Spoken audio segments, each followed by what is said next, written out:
kids behind it, flying all around the river. The ice was so thick, there was no problem. The fishermen were eeling all winter through the ice, punching eels that were hibernating in the mud. And it's something that we haven't seen now for quite a few years. The river has not had enough ice to support a person, never mind a tractor, in the past 10 or 15 years. So my point is, I don't see how anybody can convince me that there's no such thing as global warming, because if it wasn't warmer on the average for the whole year, we would have some more snow and ice that we used to have. So that's the first thing I'm talking about, and I have a great memory about things that have happened in the past, but I have to get out my notes so that I don't miss something when I start talking. But I want to talk about storms that I have experienced. And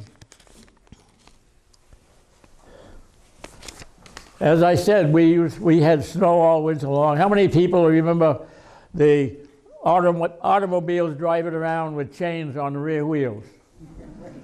And when a cross chain broke, it's bang, bang, bang, bang, bang, bang, bang, and they go. Some people didn't bother to stop. They must have beat their fender all to the devil.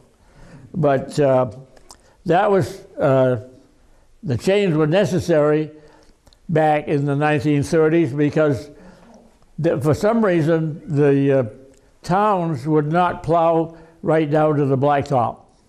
Either they didn't want to wear the plows or they didn't want to dig up the blacktop, but they had shoes that kept the blades from touching the blacktop. So therefore, there was snow in the road all the time, all winter long. And we used that to quite an advantage with the sleds. We'd go up to Handy's Hill, if you know where that is in Westport, and slide down Handy's Hill.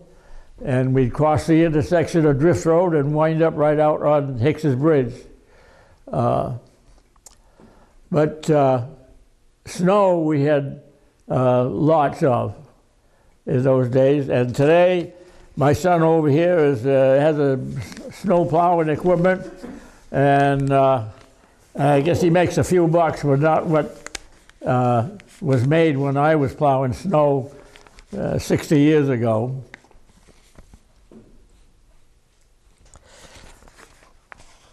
There was, I have a picture at home that my mother took with her Brownie camera of a drift that was in front of my father's auto repair shop, which was Macomber's garage at the corner of Pine Hill Road and Hicks Bridge Road.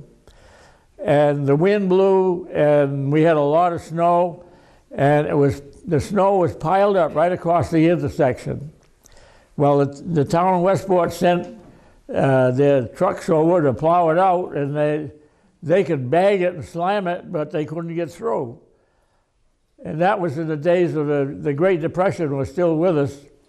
So they put out a call for people to come and shovel that huge drift out of the intersection, and men showed up from everywhere. My mother took a picture of all the guys shoveling that snow. It's hard to believe, but that's what they did to get rid of that snowdrift in the middle of the intersection.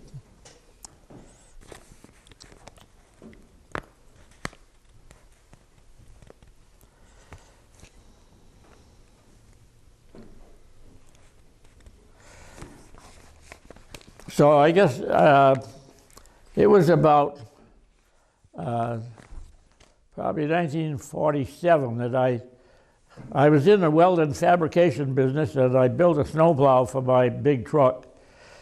And I all of a sudden had lots of business, plowing driveways. When the snow was coming down, you don't plow the driveways, so I worked for the town of Westport plowing the roads. And one of my routes was Drift Road, Old County Road, Pine Hill Road, and Hicks Bridge Road, a big triangle. And one night I was plowing, and I came to what we call a Sambones Hollow, which is a dip in the road in South Westport near the vineyard today.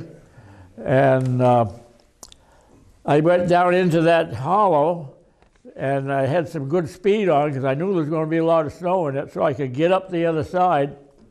And all of a sudden my lights were shining on something, so I stopped and got out, and there was a Town of Westport Highway Department truck crossways in the road with the plow. And I found out later what happened. He came to that big drift and he thought, I'll go flying at it. Well, your plow was on an angle. So going at high speed and hitting that snow, the angle of the plow just turned him right around, and he's right across the road. So we didn't plow any more there that night. The next day they came with a road grader and pulled the truck out. I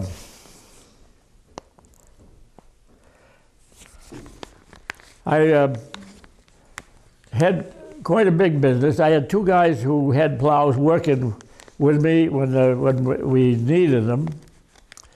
But I had a contract with the First National stores to keep their parking lots clean. And one night, after working for 3 days plowing, the only time I stopped was to get something to eat and go to the bathroom. I was plowing the parking lot at First National and Cove Road, and all of a sudden something went crazy in my head. And I went in the store and I told the manager, I just can't finish, I got to leave, I'll come back tomorrow. Well, I drove from Cove Road to Duval's store right over here in Russell's Mills, who was my father-in-law. They said I came in the store crying. They put me in a bed and I slept for 24 hours, and something that I would never ever do again. It was, a man's body isn't made to work for 3 days without stopping, that's for sure.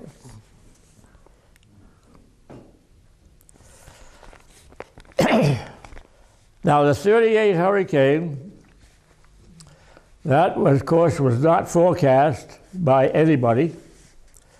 But I came home from school, and I was standing out in the yard, and the wind was starting to blow a little bit, and the sky was all yellow. No matter where you looked, it was yellow up there. And I could never understand that. But it wasn't too many years ago that a man explained to me what that was. It was dust that the hurricane had picked up coming across Long Island, and it was the color with the sun shining through it that made it look yellow. My brother was in school that day, and he came home on the bus. The bus came across Hicks's Bridge when you couldn't see the bridge. And my brother said that halfway across, water started coming in on the floor of the bus. In other words, it was deep enough so that it came up over the floor. But the next morning, there was no bridge there. And I think that was a really God-given trip, because the driver didn't know the bridge was there or not, but he just figured it was. But by luck, they got across there, and like I said, the next day it was gone. Another thing that happened during the 38 hurricane, we have an area in Westport called the Let. If you drive on East Beach Road and look to the north, that water is known as the Let, L-E-T. Someone told me if I looked at an old dictionary, Let was, one of the descriptions of Let was an opening. I've never been able to find it in a dictionary, but after the 38 hurricane, there was an opening there from the ocean to the Let. The water flowed back and forth depending on the tide. My father had a job of bringing cars off the beach. He had a wrecker, and I worked with him to get those cars off, and we could only go at low tide because we came when at high tide, the wrecker would be in the middle of that open cut.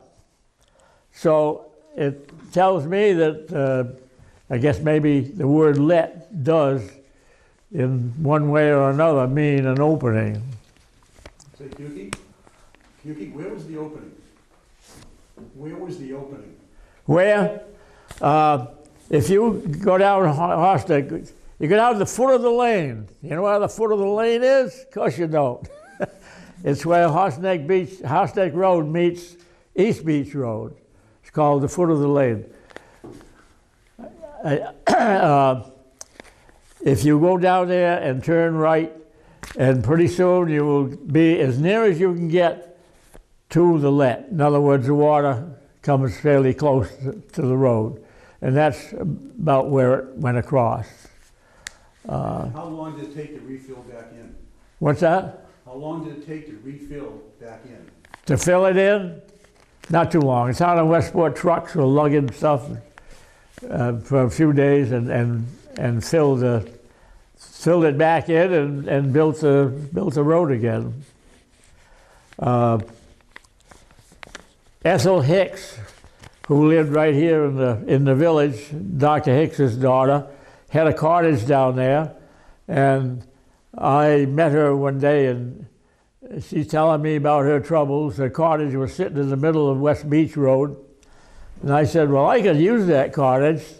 Oh, wonderful, you've got it.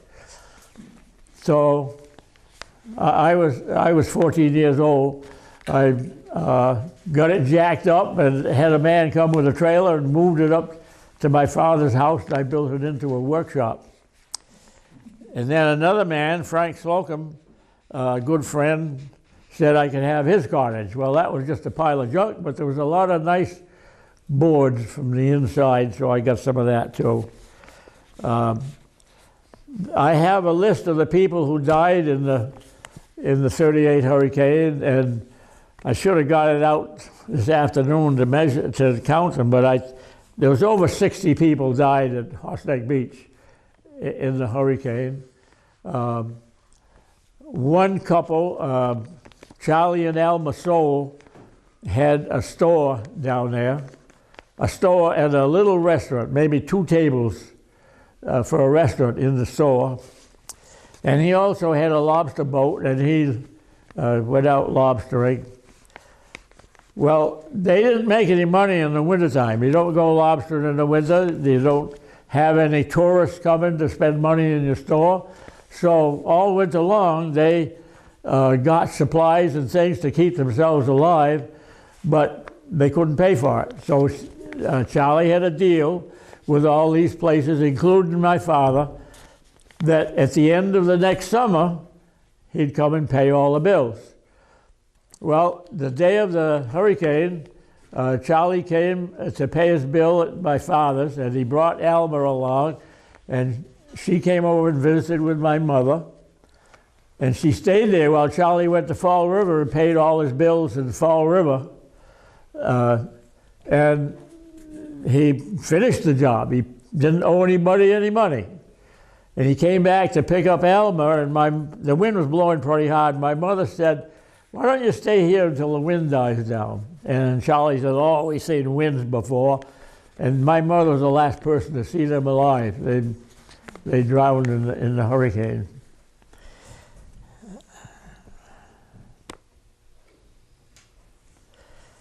And the next big storm I'll talk about is the 1954 hurricane.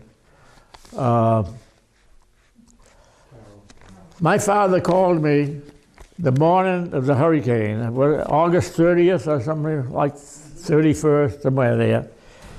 And he says the weather report says the wind's going to blow 55 miles an hour northeast.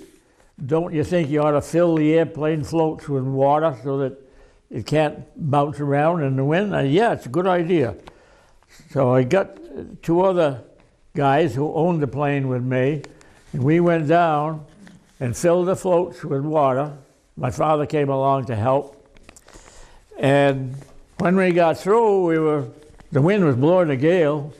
We were ready to go home, but we couldn't go. We were on Cherry and Webb Lane, and there was an area just east of where we were that was low, and the water was so deep you couldn't drive through it. So we figured, well, it's probably going to get worse. We better get these things out of here. So we tried to get them up in the sand dunes, and 2 cars went in first, and they were pretty well up in the dunes. And I came last, and I really didn't get high enough because my car eventually was underwater. Well, we stayed behind a cottage that was there because the wind would cut your skin the way it was blowing. And we watched a big ramp or a float come up the river at real high speed, and it cut the mooring line on our swordfish boat. And that crashed into the bridge. I mean crashed, it was junk. And then the water kept coming, and it got up into the plane. The engine on the plane is built so that the air intake is in the bottom, so it couldn't get any water in the engine. But after the storm was over, we were told that we could never fly that plane again because it has a steel framework, and salt water would be working on it forever. And so we never flew it again after that. And meanwhile, we got the cars home, and eventually the floor in my car fell right out one day when my wife was driving with the kids. One of them started screaming, "Mama, I lost a toy, I lost a toy." She stopped, and sure enough, there's a big hole in the floor right in the back seat. Anyway, I didn't have a camera that day, but it would sure have been nice if I did have, because we watched boats going into that bridge. We had a big steel dragger. The Steel Fin was the name of it. It came up the river, and it sat right on top of a fiberglass sailboat. And when the tide went out, that sailboat was cut right in two. Another one was the Broadbill, which belonged to Eddie Croak, a swordfish boat, and he managed to get it with the engine wandering wide open. He managed to get the boat over the shore right in front of where we were. And it's obvious his plan was that when the water started to go the other way, he'd get out of there. Well, it went so fast he didn't have a chance. That boat was high and dry before we got through. But that is the first hurricane that I actually lived through. And then... was the old bridge up at that point? What's that? The old bridge? The old bridge was there, yeah. Route 88 wasn't there yet. Huh? The Route 88 bridge hadn't been built yet. The Route 88 bridge hadn't been built yet. So Oh, no. it was a wooden bridge. That was built in '56. Yeah, and my wife was home, and she had no idea where I was all day because we had no way of communicating. All she knows is that about 5:30 in the morning I left the house. But her father, Raymond Duvall, came and picked her up, and with 2 little babies went down to the point to see what was going on, and then we met down there.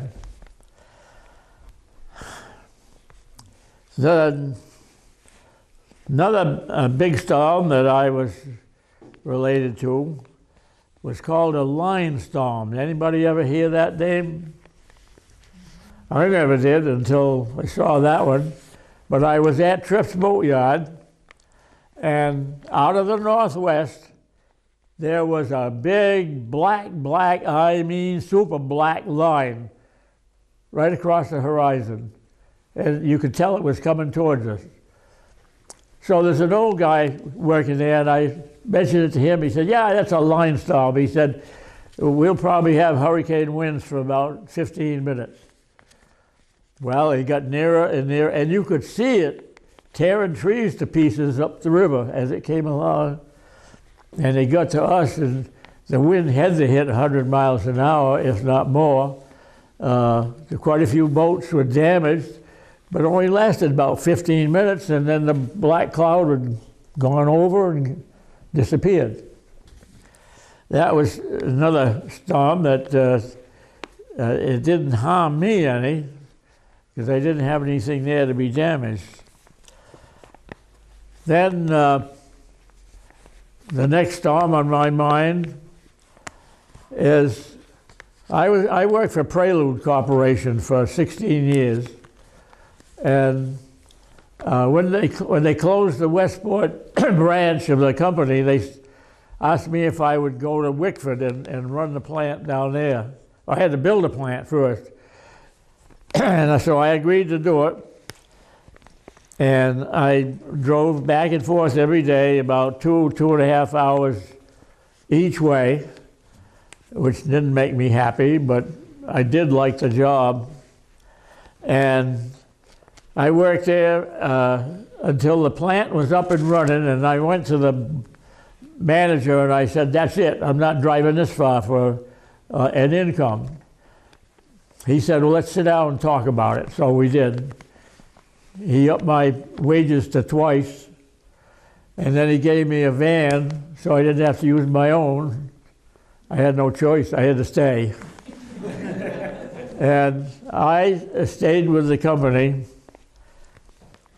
until I found out that a German company, the Kranzer Corporation, had bought controlling interest of Prelude.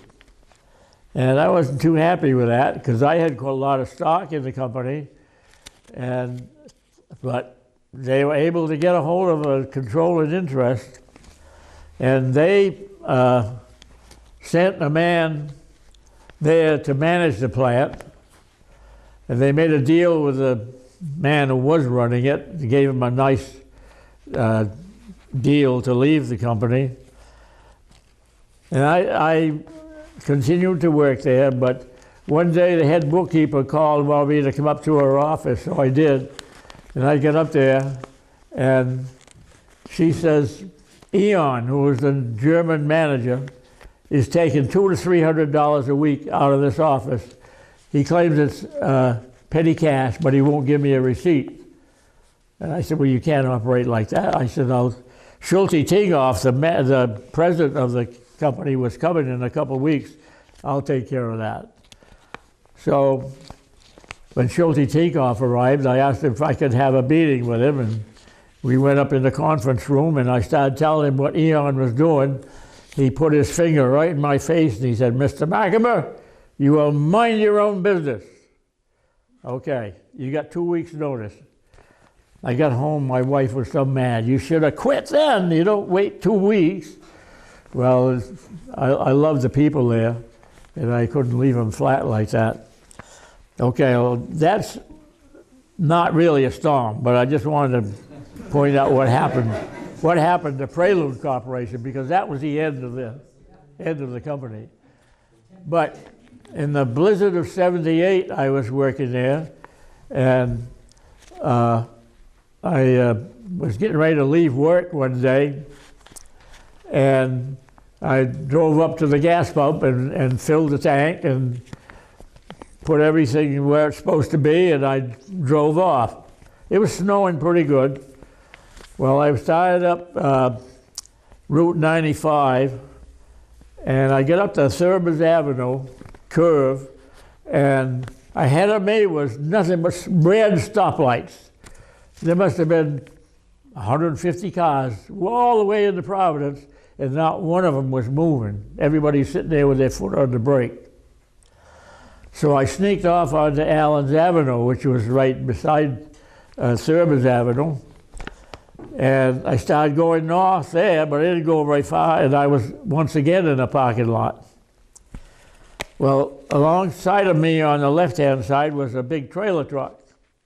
I got out and asked him if he could slowly back up and make people behind him back up so I could pull around in front and go south on Route 1. Yeah, he says, we can do that. So he started backing up. The horns were blowing and so forth, but he got back enough so I could swing around, and I started south. That van, it was a Dodge van, and we had 2 plants up in Maine, which I had to go to every so often. And up in Maine, I was in a big snowstorm, and that thing went through snow like a bulldozer. So I turned around and started south on Route 1, and moving right along, dodging cars, even up on the sidewalk sometimes just to get around the cars that were stuck in the road. I got down to the Green Airport, and there was a solid parking lot. I sat there for a while trying to decide what to do. Nothing was moving. So I did the same thing. I got a couple of guys alongside of me to back up enough so I could go over and go north, which I did. I came to the convenience store. It had a lot of cars in the parking lot, and it was obvious it was people planning on being out of the weather in the convenience store. So I pulled in there, and I called home and said I didn't know when I'd be home, but here's where I am right now. A guy came over to me and he says, I heard you talking to your wife, I guess. You wanna get out of here? I said, yeah. He says, well, you follow my instructions, we'll go to Providence. Well, got it better than sitting here, I guess. So we got in the van and he's directed me down city streets and headed for Providence. And all of a sudden, in order to go through that heavy snow, I had to keep moving. I mean, you couldn't stop because you probably wouldn't get going again. I came around a curve, and I don't know where it came from, but there was a huge drift there, and I plowed right into it. I couldn't move. The van was locked right in that snowdrift. So he got out. He's going to walk to Providence. So I got out, and I took my CB radio and my camera, and I said, well, I'm going back to the convenience store. So I walked back there and called Alice again and told her what was going on, and prepared to lay on the floor because we had to sleep somewhere. But about midnight, a state trooper came in and he said, I want you all to go out and get in the bus that's stuck out in front on the road. He said, we're going to take you to a church. I'm thinking, how are they going to think they're going to do that? Anyway, we all went out, got on the bus. I had working clothes on. The driver said to me, you're a working man. I want you to sit right here, and you can be my communication with the bulldozer. It turned out to be one of the biggest payloaders I ever saw in my life. It belonged to the Cukie Corporation. And that guy cleared out a big area in front of the bus, and then he went around and back, and he picked up the back of the bus and just walked it right up into that cleared area. And then he went around in front, and we started following him. He's picking up cars and putting them to one side. There was a guy sitting next to me on the front seat, and the bucket loader picked up a yellow Volkswagen. They call Bugs, aren't they? It's so long since I've used the name, and fitted right in the bucket. And he picked up that yellow Volkswagen and swung around and set it down, and the guy says to me, that's my car. But the driver was nice. He just set it down gently. He didn't throw it or anything. Anyway, we followed him with him moving cars out of the way. And he must have known somebody because we went into somebody's driveway between the garage and the house. He's plowing and we're following him. We went out into the backyard of this house and then into a big field to another road. And then we finally came to a church in Whitford, Rhode Island. And we piled into the church and found there's a lot of people already in there. anyway, we were in that church for 3 days. Once a day, early in the morning, 2 state troopers came with a snowmobile towing a sled loaded with groceries. But the women of the church did the cooking. They prepared meals for all of us. What those groceries was American chop suey and spaghetti. And we had it 3 times a day. They made spaghetti in the morning, and then noontime you'd have chop suey. But anyway, we really appreciated that. And I was talking with the minister, and he said he had counted 125 people so far in that hall where we were. The next door neighbor came over and he said, I've got a huge television in my house, and I would like you people to have the use of it. If you could send 2 guys, you could carry it over here and have television. So a couple of strong men went over and they brought it back. It had rabbit ears up on the top of it, and we had television. But we had television. But one morning, I got quite friendly with some of the guys in there, and one morning we were standing around talking when we heard big diesel engines running. So we went out the front door, and coming down Route 1 was 2 bulldozers side by side, and cars were just rolling like this out of the road. The state troopers arrived about the same time with the food. So I said to one of the guys, how can they do that? They're wrecking all those cars. He said, the governor said Kent County Hospital is to be opened. I don't care what it costs. Well, I don't know who paid for all those cars, but boy, there sure was a mess. And not too long after that, they notified me that the road was open to Newport. And I thought, well, that's a little nearer home than Wickford. So, I had to get my van out, I forgot. I called the company, which is in Wickford, Rhode Island, and there happened to be a truck driver there. So I told him, take one of the big trucks, and I told him where I was, and he came and put a chain on the van and pulled it out of the snowbank, and away I went, headed for home. And it wasn't easy because all the roads were cleared by bulldozers, and they weren't very smooth. They were really rough going. But that's the worst snowstorm I was ever in. Especially, it seems as though south of Providence was the most snow south of Providence. And Route 95, it must have been a week or more before they got it open because it was solid with automobiles, all stuck. So they had to go in there with wreckers and pull the cars out one at a time, and then plow and pull them out one at a time, and so forth. But it was quite an experience, which I'm glad I did it, but I don't want to do it again.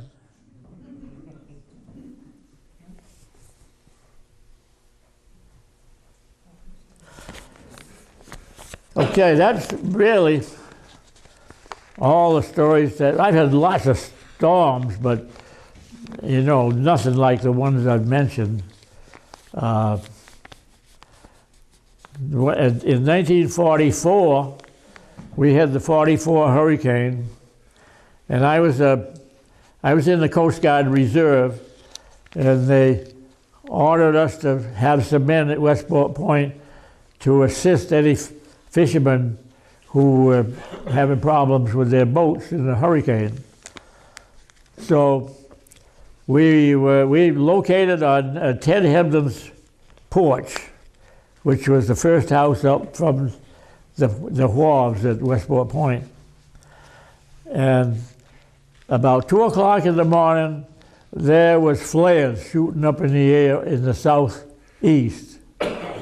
Well, it was somebody in a boat was in trouble, and they have very pistols that shoot a flare up in the sky, and they were firing them up there, but there's nothing anybody could do about it because the wind's blowing over 100 miles an hour, and it's just too bad. Well, the next day, for some reason, the government didn't want to talk about losing Vineyard Sound Lightship, but we found out from local guys that the Vineyard Sound Lightship was no longer on station, and it wasn't visible anywhere on the shore or otherwise. Well, a good friend of mine, Brad Luther, was the #1 scuba diver in New England in those days. And he came to me and he said, I want to find Vineyard Sound Lightship. He says, I know which way the wind was blowing, and I think I know about where it ought to be. So I built him a sweep. It had what you call doors. It had 2 doors with a cable in between, and you just tow that along the bottom and it'll hook onto something. And it did. It hooked onto 5-gallon cans and 55-gallon drums, and everything you could think of, but no Vineyard Sound Lightship. So Harold Edgerton, I think that was his name, at Harvard, invented a side scanner. And Brad got in touch with him, and there was an agreement to use it. And at the same time, the Coast and Geodetic Survey was surveying Buzzards Bay. So Brad went and talked to them and said they'd be glad to go out and see if they could find the ship. So he took his side scanner aboard the Geodetic Survey vessel and went out there. They were looking for it. It went pretty close to where it ought to be, and a tanker came up into Buzzards Bay, and the tanker called him on the radio and said, are you looking for a sunken ship? And Brad says, yes. He says, well, I just hit it. So they went over there, and there was Vineyard Sound Lightship. Which the Navy said they dove to it, but they couldn't see how it could sink. They didn't see anything wrong. Brad went down and took a picture of it down there, and the anchor on the lightships is what you call a mushroom anchor. It's a great big curved disc, probably weighs a couple of tons, with a big heavy shaft coming out of the middle of it. And you throw that overboard, and it drags along and digs into the bottom of the ocean, and you got an anchor. Well, the Navy diver said he couldn't see why the ship sank. Brad came up with a picture. There's the anchor laying right there on the ground, on the bottom of the ocean, and there is a half-moon-shaped hole right in the side of the ship. So it's obvious that they were trying to put the anchor over. That was what you call a spare anchor. The ship was already on the main anchor, and they were dragging, I suppose, so they were going to put over the spare anchor, which is held in place by rope. So all you have to do is take an axe and cut the rope, and the anchor goes overboard. But the man at the winch has got to be ready and stop it, so they could lower it down easy. Well, either the guy was asleep or something broke, but anyway, it's quite obvious that that thing went down, and with the ship rolling like this, it just swung under and put a hole right in the side of the ship. And Vineyard Sound Lightship went down with all the crew. Nobody was saved from that. And Brad brought up the binnacle, and he brought up the masthead lights, and they're in there's a couple in a museum in Fort Rodman, and I think one thing is around the State Pier in New Bedford. So, I don't think I got a lot more to say, but I got lots on my mind if somebody wants to ask a question. Why don't we share some questions and answers? Yeah. I think Cukie quickly went over the fact that he used to fly a seaplane. Did you pick that up? Yes. He flew Yeah. a seaplane.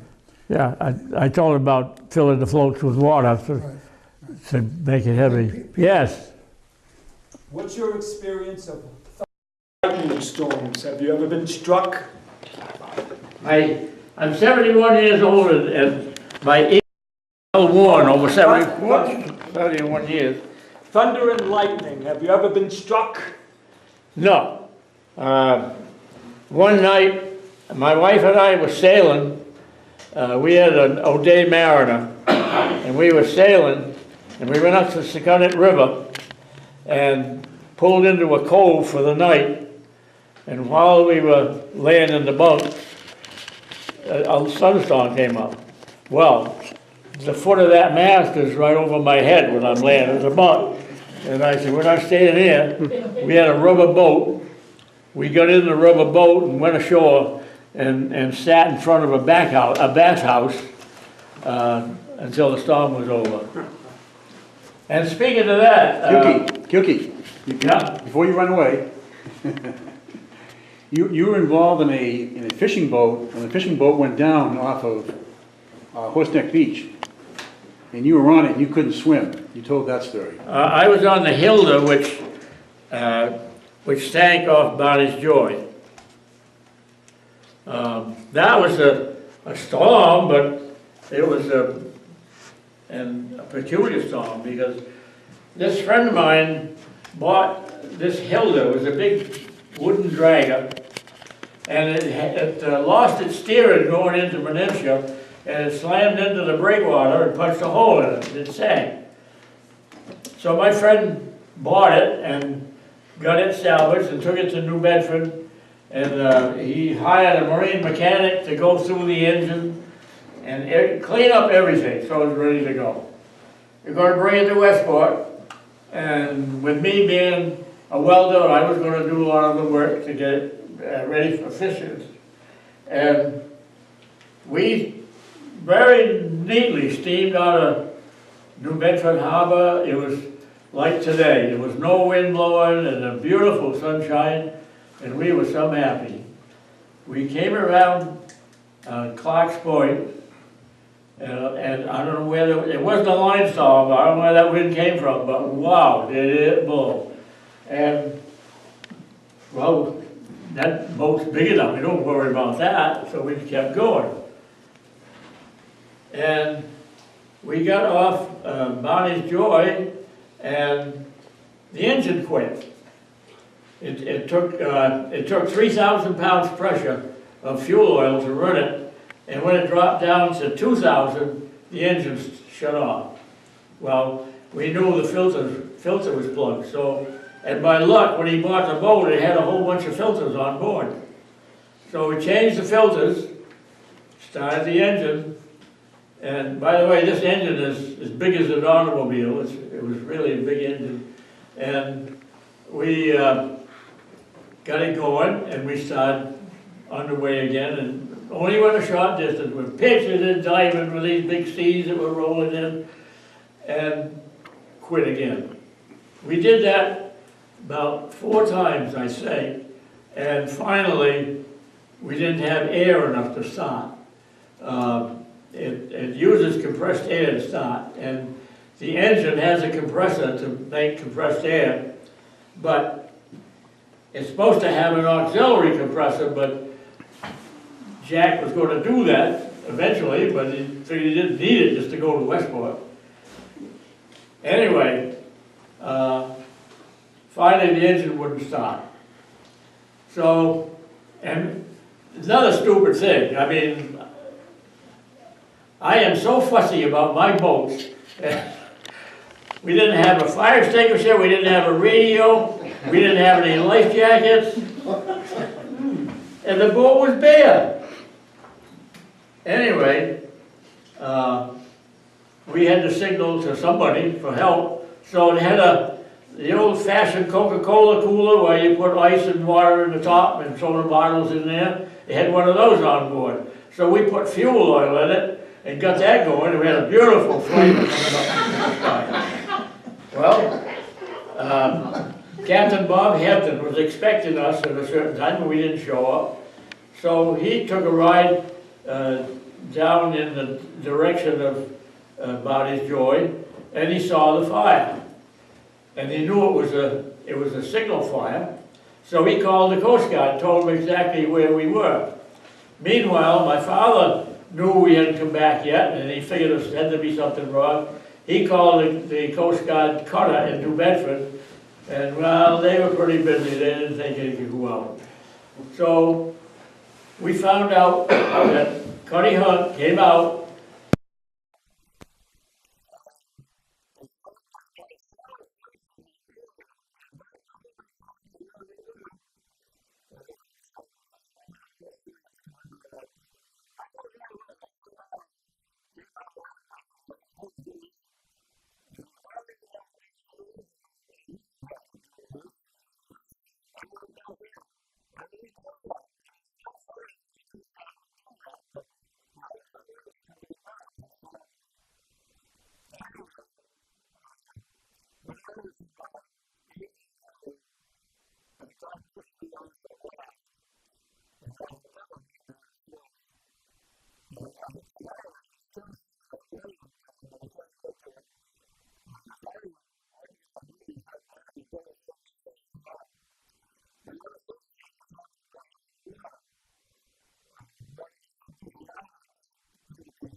Area, there's a municipal beach with rafts down in Clark's Cove. And those rafts ended up in the street in front of my house, which was up on the hill during the '38 hurricane. I also remember my grandmother, I was a little kid. My grandmother took me for a walk down on Brock Avenue, Hazelwood Park, and the trees were down everywhere. And everybody and his brother was there cutting wood and stacking it to save the wood. 44, we were living in another, we moved all the time, as I've told you before. We were living on Purchase Street, right near the Cushing Avenue School. My next younger brother had his tonsils out that day at Dr. Bloom's office on William Street in New Bedford. And he was sucking on popsicles with the lights were out. My father walked home from Revere Copper and Brass, walked down Purchase Street, dodging live wires and fallen trees. Elm trees, a lot of elm trees went down in 44, if you remember the elm trees. And then in 54, I was working at Pascomanset Links Golf Course. It was kind of a summertime, so a late summer storm.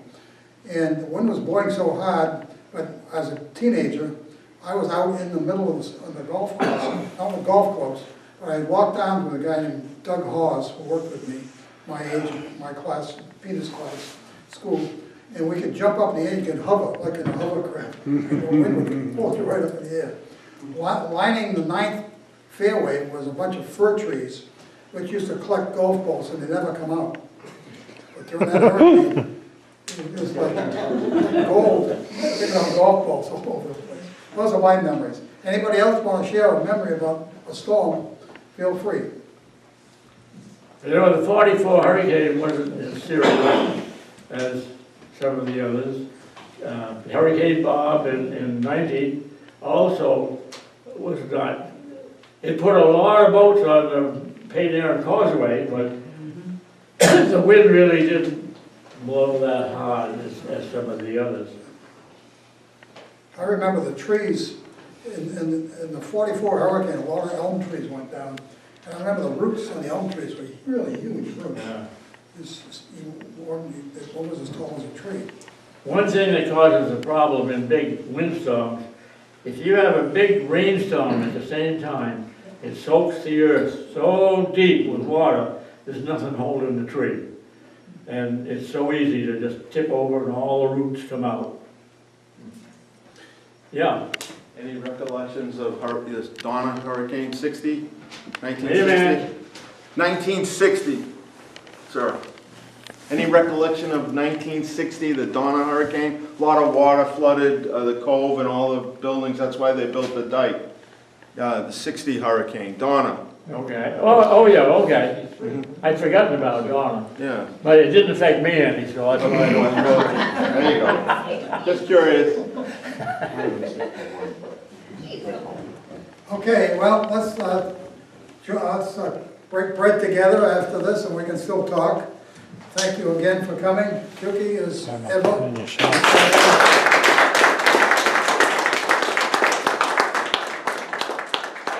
How many people here know what dowsing is? There's a few that don't. What surprised me is the number of people who've never heard of the word dowsing. And yet it's been around since before the birth of Christ. They've got proof that it was used like 3,000–4,000 years ago. My question is, how did anyone ever discover you got to hold a stick a certain way? You can't just hold it this way. It's got to be, your hands are going to be like this or it won't work. Who told the first person how to hold that stick to find water? It's hard to believe that things like that happen. How old were you when you first dowsed?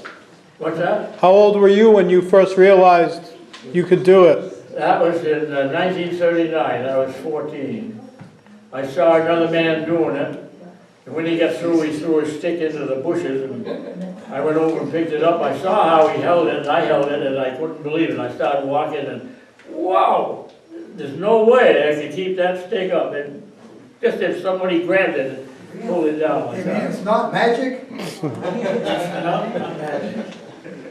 Come to my house, and I'll show you. I've seen you do it. Come to my house, and I'll show you my well. You haven't seen it yet.